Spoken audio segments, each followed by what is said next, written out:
Now listen to part of a talk in a sociology class. The professor is discussing audience effects.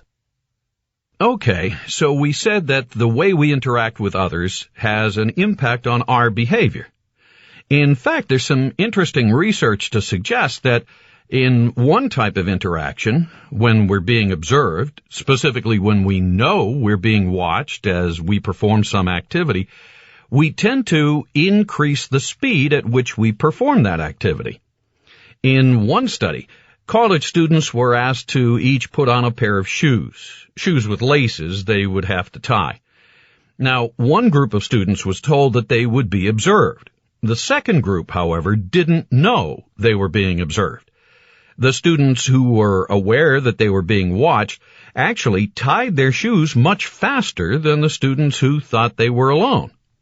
Other studies confirm the same is true even when we're learning new activities. Let's say someone is learning a new task, for example, learning how to type. When they're conscious of being observed, they'll likely begin typing at a much faster rate than they would if they were alone. But, and this is interesting, the study also showed that certain common behavior, things people typically do, like making mistakes when you're learning something new, that behavior pattern will also increase.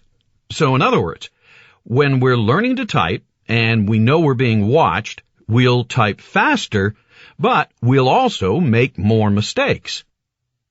Explain how the examples of tying shoes and learning to type demonstrate the principle of audience effects. Begin to prepare your response after the beep.